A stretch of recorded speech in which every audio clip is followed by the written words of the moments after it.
자, 우리 옆에 분과 반가운 얼굴로 인사 나누시죠. 하트를 뿅 날리시면 사시면 더 좋을 것 같아요. 자, 사랑합니다. 축복합니다. 반갑습니다. 하트는 몇 명 안 날리고요. 다시 한번 해보세요. 진심이 안 담기잖아요. 자, 다시 한번. 자, 사랑합니다. 그래도 안 하는 분이 계세요. 자, 다시 한번 시작. 사랑합니다. 걔로도 제 눈에 한 명 보여요. 어린 성도가. 다시 한번 시작. 자기한테 해. 오늘 아침에 주시는 하나님의 말씀은 주님이 허락하신 특권과 기대라는 제목인데요. 이 말씀으로 우리 함께 은혜를 나누게 될 것인데, 자, 다 같이 제목 한번 읽어보실까요? 자, 시작. 주님이 허락하신 특권과 기대. 자, 기대하시면 아멘. 아멘. 원하시면 아멘. 아멘. 자, 우리는 이제 지난 시간에 하나님의 자녀됨의 의미라는 제목으로 하나님의 말씀을 받았습니다. 하나님의 자녀가 되면 놀라운 특권이 주어진다고 그랬지요. 특권은 아무에게나 주어지는 것이 아닙니다. 모두에게 주어지는 게 아니에요. 모든 사람에게 주어진다면 그것은 특권이라고 할 수가 없지요. 선택된 자들에게만 특별하게 주어진 권리, 이것이 특권인데, 우리가 바로 하나님의 자녀됨에 있어서 이런 놀라운 특권을 하나님께로 받았다라고 하는 것은 큰 은혜요 축복이라고 하는 이 사실을 우리가 지난 시간에 말씀을 통해서 발견하게 되었습니다.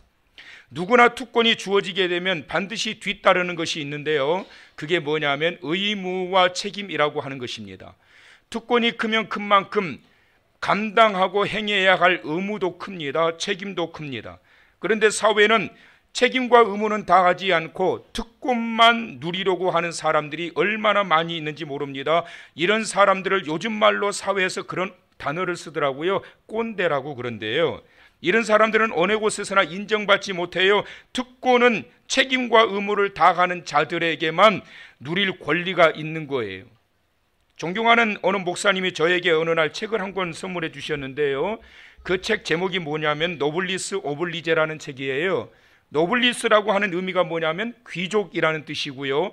오블리제는 책임, 의무를 뜻하고 있습니다. 다시 말하면 노블리스 오블리제라고 하는 이 말은 귀족의 의무, 다시 말하면 가진 자의 도덕적 의무를 뜻하고 있는 겁니다.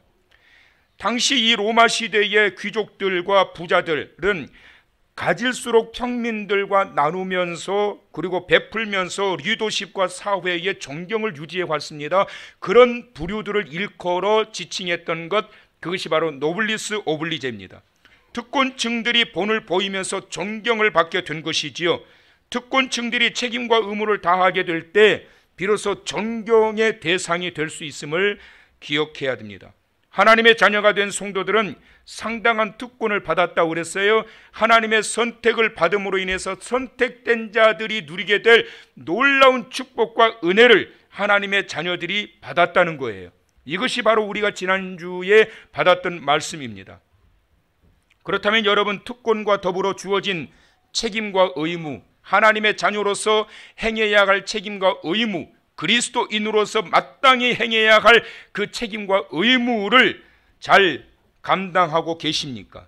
그리스도인들은 믿음을 갖는 순간부터 특별한 특권을 누리는 자가 되었다라고 말씀하고 계시는데, 어떻게 누린다고 그랬어요? 예수 그리스도와 함께한 바로 하나님의 나라를 유업으로 얻는 상속자가 되었다라고 말씀했습니다. 자, 믿으시면 아멘. 그러기에 성도는 특권에 맞는 그리스도인으로서 책임과 본분을 다하는 자가 되어야 됩니다. 세상이 갈수록 혼란스럽고 그리고 사회가 무질서해지는 이유가 뭐예요? 곳곳마다 특권은 많은데 기대는 저버리기 때문에 그렇습니다. 책임은 없고 권리만 차지하려고 하는 이러한 사람들 때문에 사회가, 세상이 혼탁해지고 있는 것입니다. 특권이 강할수록 기대에 부응하는 자가 되어야 됩니다. 그래야 사회가 건강해지고 밝아집니다. 병든 사회와 구조는 특권층만 득세하게 되고 기대감은 하락합니다. 이것이 바로 병든 사회의 구조입니다. 갈수록 기대감보다 실망이 늘어나게 된다면 결국 그 공동체는 혼란에 빠지고 마는 것입니다. 로마서는 크게 두 부분으로 16장의 말씀이 나누어져 있는데요, 1장에서부터 11장까지는 교리로 나누어져 있어요. 그리고 12장부터 16장까지는 그 교리를 어떻게 실천해 가야 할 것인가 라고 하는 이 두 부분으로 나누어져 있는데, 우리가 오늘부터 보게 될 교리 부분에 있는 9장에서부터 11장까지의 내용에서 두 가지를 말씀합니다. 역사에 있어서 유대인은 무엇인가, 다시 말하면 유대인들의 정체성에 대하여 묻고 있는 거예요. 그 다음에 또 하나는 구속사적으로 볼 때 이 유대인들을 어떻게 바라봐야 될 것인가, 다시 말하면 유대인들의 구원에 대한 문제를 9장에서부터 11장까지 다루고 있는 거예요. 그래서 굉장히 중요한 말씀인데요, 참 어려운 내용이지요. 이걸 어떻게 유대인이었던 바울이 유대 사회를 향해서 유대인들의 정체성과 구원의 문제를 다룰 것인가, 이 굉장히 큰 관심사인데 사실 굉장히 어렵기도 하고 위험하기도 한 부분이, 이것을 9장에서부터 11장에 다루고 있는 것입니다. 자, 그렇다면 하나님께서는 바울을 통해서 지금 지적하고 있는 것이 무엇일까? 유대 사회를 향하여 지적하고 있는 것, 바로 이스라엘 백성들에게 주어진 특권은 바르게 사용하지 못하고 있다라고 하는 이 사실을 지적하고 있는 겁니다. 우리들의 삶의 현장에 있어서 항상 이것이 문제입니다.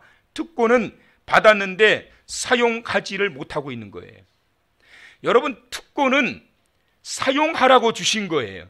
그런데 사용하지 않아도 문제이고 그것을 남용해도 문제인 거예요. 다시 말하면 답게 살지 못한 그 당시 사회상, 그 당시 유대 종교 지도자들을 비롯한 유대 사회를 향한 하나님의 질책이 바울을 통하여 담겨 있고 있는 내용이 바로 이 본문의 내용입니다. 또 하나는 뭐냐면, 특권보다 더 중요한 것이 있는데, 그것이 뭐냐면 너희가 특권을 가지고 있으면서 그 특권을 제대로 활용하지도 못하고 남용하는 것도 문제인데, 더 큰 문제가 뭐냐, 하나님의 기대를 저버렸다라는 거예요.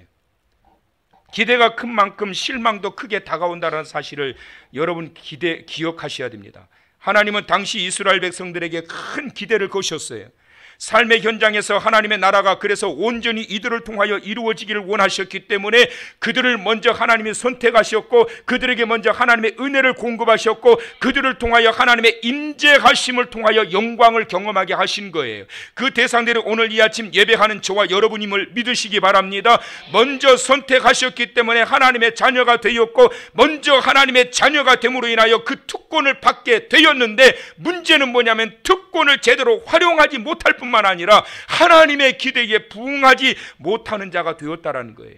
그렇다면 여러분, 오늘 이 아침에 우리가 이 두 가지의 말씀을 보게 될 것인데요, 하나님의 자녀로서의 특권이라고 하는 것과 특권을 받은 자들을 향한 하나님의 기대가 무엇이냐라고 하는 거예요.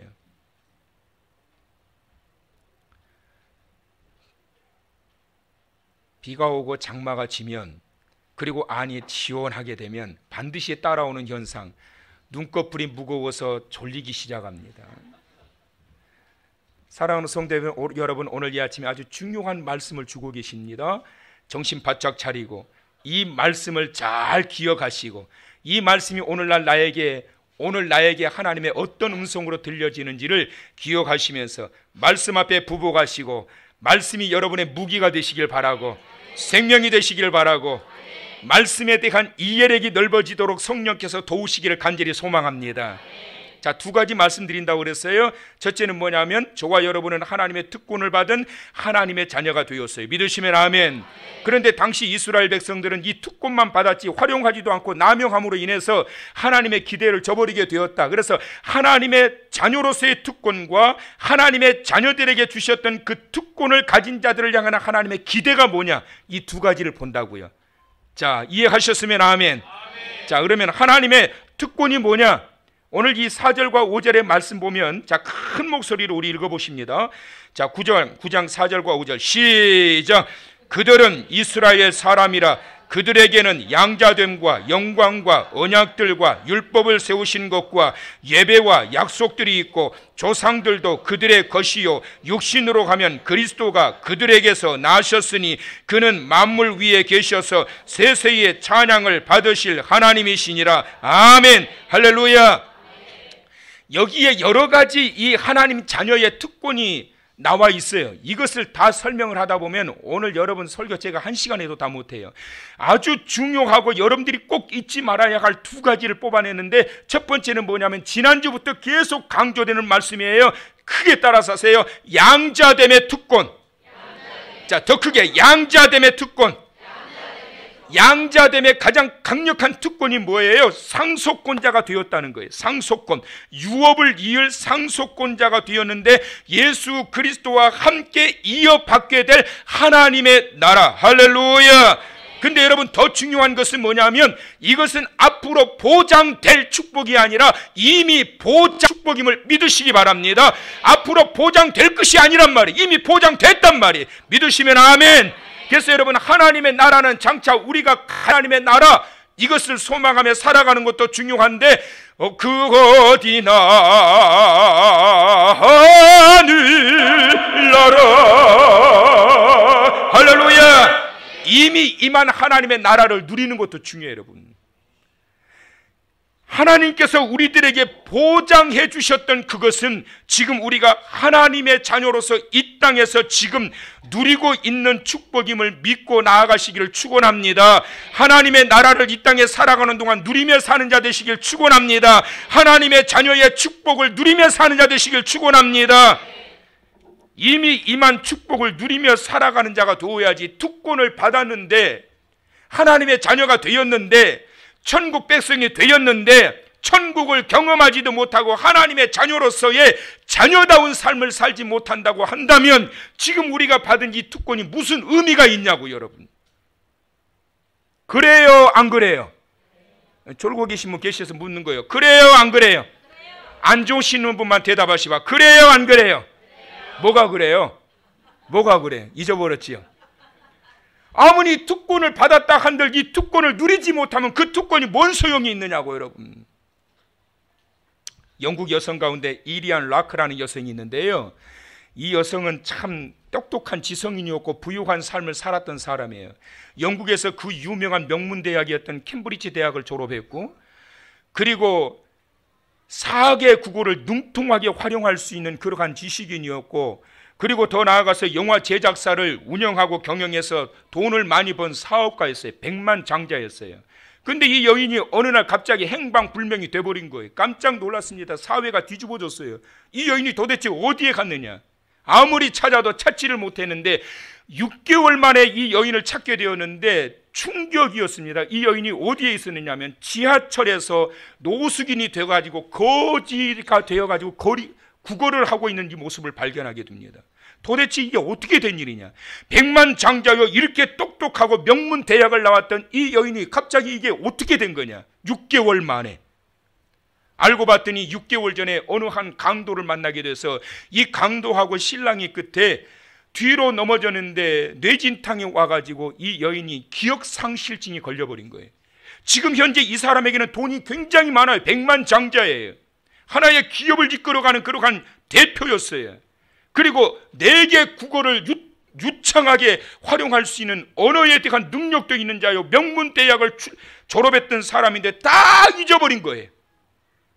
기억상실증에 걸림으로 인하여 수많은 돈을 가지고 있다 할지라도, 어느 한 자리에 특권층으로 서 있다 할지라도 그걸 누리지 못하고 지하철에서 구걸하고 있는 이 여인에게 그 많은 재산이 무슨 소용이 있느냔 말이에요. 이스라엘 백성들은 지금 영적으로 기억상실증에 걸려버렸던 것을 질타하고 있는 거예요. 하나님의 자녀가 되었고 너희들 스스로가 하나님의 선민이라고 말하고 있고 하나님의 율법을 받은 아브라함의 후손이라고 큰소리치고 있는데, 그런데 정작 너희들의 삶을 보면 하나님의 자녀답게 너희가 살고 있느냐는 거예요. 그 특권을 제대로 누리고 있느냐는 거예요. 항상 정죄하는 모습이었고 항상 공격하는 모습이었고 하나님의 자녀라고 하면서 기쁨보다는 그들에게는 항상 불평이 가득했고 어떻게 하면 공격해서 정죄할까, 이런 것들만 가득 차 있는 유대 사회를 향한 하나님의 질책이 담겨 있었던 거예요. 여러분, 아무리 강력한 특권을 가지고 있다 할지라도 누리지 못하면 무슨 소용이에요? 오늘 이 아침 하나님의 자녀로 나를 삼아주시고 오늘 이 아침 이 자리로 불러주신 하나님의 은혜를 누리는 자 되시길 축원하고, 주신 축복을 바르게 누리는 자 되시길 축원하고, 그래서 때마다 시마다 여러분의 삶의 현장이 그 자리가 바로 천국 되시기를 주의 이름으로 축원합니다. 두 번째, 하나님께서 주셨던 이 본문에서 주신 하나님의 은혜가 뭐냐면 예배의 특권을 주셨다는 거예요. 하나님의 자녀들에게는 장자권과 예배와 하나님의 약속이 있다라고 말씀하셨어요. 이스라엘은 하나님을 예배하기 위해 성막이나 성전에 들어갈 때마다 거룩하신 하나님의 임재를 경험했어요. 하나님의 임재는 바로 하나님의 영광을 경험하는 거예요. 구약에서는 피조물이요 죄인된 인생이 하나님을 대면한다는 것은 두려운 일이었습니다. 하나님을 만나는 자들은 죽었단 말이에요. 그런데 이런 하나님을 날마다 대면하고 그분을 찬양하고 경배할 수 있게 된 예배자가 되었다라고 하는 것은, 이것은 얼마나 큰 하나님의 자녀들에게 주신 특권이요 축복인지 몰라요. 구약에서는 제사를 통하여 하나님을 만났어요. 신약에서는 예배를 통하여 하나님을 만났어요. 구약에서는 제사를 통하여 하나님을 만났지만 하나님을 볼 수가 없었어요. 하나님을 만날 수가 없었어요. 특별히 부른 자들에게만 하나님께서 만나주셨고 그들의 음성을 통하여 하나님은 말씀을 전달해 주셨지만, 신약에서는 예배자를 통하여 하나님은 때마다 만나주시고, 만나주실 뿐만 아니라 만져주심으로 인하여 치유되고 회복되게 하시는 그 축복과 그 은혜가 바로 오늘 이 아침 저와 여러분이 예배하는 이 자리임을 믿으시기 바랍니다. 그래서 여러분, 오늘날 예배라고 하는 이 자리는 얼마나 하나님 앞에 소중한 자리이며 아무에게나 주신 특권이 아니라 하나님의 자녀된 자들에게 주신 특권임을 믿으시기를 바랍니다. 그래서 하나님의 영이 예배하는 자리로 인도하신다는 거예요. 그 하나님의 영이 오늘 이 아침도 여러분을 인도하셨단 말이에요. 근데 어둠의 악한 영은 예배하는 자리에, 말씀을 듣는 자리에 귀를 닫아버리게 만들고 딴 생각하게 혼란하게 만들면서 이 예배자의 특권으로서 누림의 축복을 누리지 못하게 만드는 거예요. 오늘 이 아침 그렇게 어둠의 악한 영에게 사로잡힌 자가 한 명도 없기를 축원합니다. 성령의 하나님의 영에 사로잡힌 바 되어서 눈이 열리고 귀가 열리고 마음이 열려서 하나님의 부어주시는 이 예배를 통하여 주시는 말씀과 은혜와 충만한 축복이 가득함으로 예배자로 승리하시기를 주의 이름으로 축원합니다. 그렇다면 여러분, 이 특권보다 더 중요한 것을 말씀하고 있다라고 그랬어요. 이게 하나님의 자녀들에게 주신 특권인데, 이 특권보다 더 중요한 게 뭐냐? 아까 제가 뭐라고 그랬어요? 하나님의 기대란 말이에요. 여러분, 하나님 앞에 예배하는 예배자의 이 특권을 누리면서 예배는 열심히 하는데 문제는 뭐냐? 하나님의 기대에 부응하지를 못한다는 거예요. 유대인들이 회막에서 날마다 제사를 지내고 그들 나름대로 예배를 드리고 그들 나름대로 하나님을 만난다고 하지만 문제는 뭐냐면 그들을 하나님이 만져주시질 않는 거예요. 왜 그럴까요? 하나님의 기대에 이르지 못하기 때문에 그런 거예요. 누가 하나님의 만져주시는 은총을 입게 되느냐? 하나님의 기대에 이르는 자, 하나님의 기대에 이르는 자, 하나님의 기대에 이르는 자, 하나님의 기대에 이르는 오늘 이 아침 이 예배가 되기를 소망합니다. 그러면 여러분, 이게 왜 그렇게 됐을까요? 이 이스라엘 백성들이 그렇게 하나님을 예배하고 하나님께 제사하고 모여서 자기들 나름대로 존귀하신 하나님을 향한다고 하는데 왜 이들이 하나님의 만져주시는 은총을 입지 못했을까요? 그들은 나름대로 하나님을 만난다고 나오는데 왜 만나지 못하고 만져주시는 은총을 경험하지 못하니까 그냥 왔다가 가는 거예요. 그냥 왔다가 예배 드리고 그냥 갔다 가는 거예요. 밤새 그냥 텔레비 보고 놀다가 정작 가장 중요한 예배 시간에 꼬박꼬박 졸고 앉아있고 그러다 그냥 가요. 오늘 뭐였지? 하나님이 주시는 말씀이 뭐 특권이 뭐라고? 하나님의 기대가 뭐라고 그랬지? 예배를 통하여 승리자가 되기를 원하신다면, 하나님의 영의 이끌림을 받아 이 자리에 오셔서 예배자의 자리에 서셨다라고 한다면 오늘 이 시간 하나님께서 내 영혼을 만져주시는 것을 경험하고 가셔야 돼요. 원하시면 아멘. 여러분, 하나님이 만져주시는 자들을 보게 되면요, 그 모습이 달라요. 오늘 이 아침 하나님께서 저 영혼들 하나님이 만져주시는구나, 말씀 가운데 하나님이 만져주고 계시는구나, 예배 중에 찬양을 드리는데 하나님이 만져주시는구나. 여러분 알까요? 모를까요? 제가 여러분 찬송하는 모습만 봐도요, 정말 하나님의 영이 만져주시는 가운데 드리는지 아니면 립싱크 하고 있는 것도 다 알아요. 저는 옆에 사람 크게 아는데 안 올라가니까 입만 군붕어처럼 다 안다니까요. 설교를 들어도 저 사람이 설교를 듣는지 튕겨나가는지 알아요? 몰라요? 알아요. 난 그런 은혜는 안 주셨으면 좋겠는데 하나님이 그런 것까지 알게 하셨어. 특권보다 더 중요한 하나님의 기대, 그것이 뭐냐면 영적으로 다시 태어나는 것, 거듭남. 너희가 하나님의 자녀라고 하는데, 너희가 하나님의 자녀가 되었다고 하는데, 너희가 하나님의 선민이라고 하는데, 이때 이제 묻는 거예요. 너희가 정말 거듭났냐? 너희가 정말 거듭났냐? 예수님께서 영생의 비밀을 묻기 위해서 한밤중에 찾아왔던 니고데모에게 어떻게 하여야 내가 영생을 얻을 수 있겠습니까? 물었던 니고데모에게 하셨던 말씀이 있어요. 뭐라고 그러셨죠? 물과 성령으로 나지 아니하면 하나님의 나라에 이를 수 없다는 거예요. 여러분, 이게 굉장히 충격이었어요. 어떻게 하면 내가 영생을 얻을 수 있습니까? 유대인이었어요. 유대인들의 이 영생의 사상과는 뭐냐면, 우리에게 하나님의 선민이 되셔서 율법을 주셨기 때문에, 율법을 가지고 있기 때문에, 율법을 지키기만 하면 아브라함의 후손이기 때문에 나는 영생의 길로 들어간다. 이것이 유대인들이 가지고 있었던 사고방식인데, 니고데모는 거기에 대해서 동의하지 않는 거예요. 이건 아니라는 거예요. 왜 그랬을까요? 자기의 모습을 돌아보면 이건 아니라는 거예요. 그래서 고민하고 갈등하고 풀리지 못한 문제를 예수님에게 찾아와서 내가 어떻게 하면 영생을 얻을 수 있으리까? 예수님의 말씀, 물과 성령으로 나지 아니하면 하나님의 나라를 볼 수 없느니라. 도대체 그게 뭘까? 물과 성령으로, 요한복음 3장 5절에 예수님께서 주셨던 물과 성령으로 나지 아니하면 하나님의 나라를 볼 수 없다라는 이 말씀이, 도대체 들어갈 수 없다라는 이 말씀이 어떤 의미인가? 그게 바로 3장 16절의 말씀에 담겨 있는 거예요. 다 같이 시작. 하나님이 세상을 이처럼 사랑하사 독생자를 주셨으니 이는 그를 믿는 자마다 멸망하지 않고 영생을 얻게 하려 하심이라. 할렐루야. 너희가 아브라함의 후손이라서 자동적으로 영생의 길로 들어가는 줄 아느냐? 착각이다. 너희 부모가 예수 믿고 너희가 모태 신앙이기 때문에 하나님의 나라에 들어가는 줄로 생각하느냐? 착각이다. 교회만 다니면 하나님의 나라에 들어가는 줄로 생각하느냐? 착각이다. 그럼 뭐라는 거예요? 물과 성령으로 나지 아니하면, 다시 말하면 그를, 하나님께서 보내신 그를 믿지 아니하면 영생에 들어갈 수 없다라는 거예요. 유대 사회를 향한 강력한 하나님의 말씀의 선포는 뭐냐면, 내가 온 인류를 구원하기 위하여 보낸 나의 독생자 예수 그리스도를 너희가 믿지 아니하면 결코 하나님의 나라에 이를 수 없다라고 하는 이 사실을 오늘 이 본문의 말씀에서 명확하게 선포하고 있는 거예요. 믿음. 그래서 믿음의 중요성을 이렇게 강조합니다. 31절과 32절 다 같이 시작. 의의 법을 따라간 이스라엘은 율법에 이르지 못하였으니 어찌 그리하냐? 이는 그들이 믿음을 의지하지 않고 행위를 의지함이라 부딪힐 돌에 부딪혔느니라.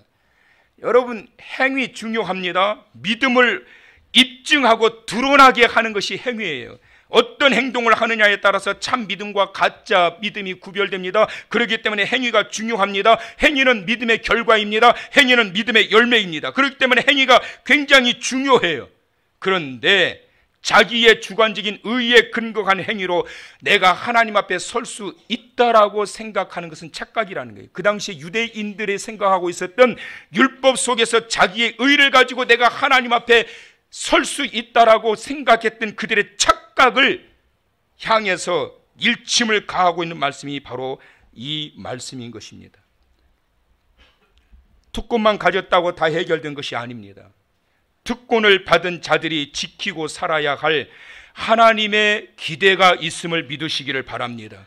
거듭남이 있어야 됩니다. 예수 그리스도를 통하여 참 믿음, 진정한 믿음의 자리에 서는 자가 되셔야 됩니다. 그럴 때에 영적으로 우리는 다시 새롭게 태어날 뿐만 아니라 그 하나님의 영이 우리를 인도하시게 되고, 그 하나님의 영이 우리가 하나님의 자녀인 것을 믿는 자를 통하여, 믿는 자에게 하나님께서 영을 통하여 증거하신다고 그랬단 말이에요. 하나님의 영을 탄식하는 자입니까? 아니면 하나님의 영을 기쁘게 해드리는 자입니까? 조금만 힘들다면 모든 것 다 내려내버리고 온갖 짜증과 불평 다 늘어놓고 하나님의 영을 탄식하게 만들고 그러는 자가 되면 안 된다는 거예요. 여러분, 다윗이 얼마나 그가 특권을 받았어요. 그 잘난 자기의 형제들 가운데 가장 형편없고 못난 아버지조차도 기대하지 않았던 다윗을 하나님께서 뽑아가지고 이스라엘의 2대 왕으로 세우십니다. 특권이지요. 얼마나 큰 특권이에요.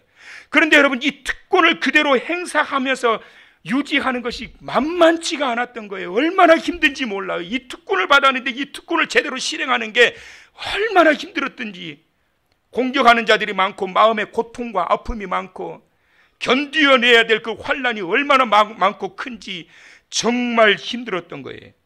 그런데 그는 끝까지 그는 그 특권이 유지되게 했고, 특권이 유지될 뿐만 아니라 하나님께서 기뻐하시고 인정하시는 그러한 하나님의 사람으로 세워지게 되었습니다. 특권층에 있던 사람들이 하루아침에 비난의 대상이 되는 경우를 많이 보게 됩니다. 그 권력과 힘이 강했던 만큼 비난도 거세질 수밖에 없습니다. 왜 그럴까요? 대중들의 기대감이 그만큼 컸기 때문에 그런 거예요. 그래서 실망이 크는 거예요. 하나님은 우리에게 얼마나 큰 기대를 걸고 계시는지 몰라요. 하나님이 이 아침에 저와 여러분에게 큰 기대를 걸고 저와 여러분들을 만나기를 원하세요.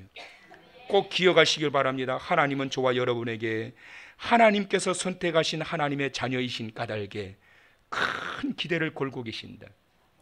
그런데 다윗은 무엇이 달랐느냐? 하나님의 기대에 무너지는 자가 되고 싶지 않았던 거예요. 그 아픔과 그 핍박과 그 공격들 속에, 그래서 그는 하나님 앞에 간절히 기도합니다. 하나님의 도우심을 통해서 그 모든 것들을 견디고 이겨내서 하나님께서 내게 주신 이 큰 특권을 소실하고 무너지고 훼손되지 않도록 도우셨어요. 그를 통하여 승리하여 결국에는 하나님의 영광을 드러내는 자가 되기를 간절히 소망하면서 그는 나아갈 때 하나님이 세워주셨어요.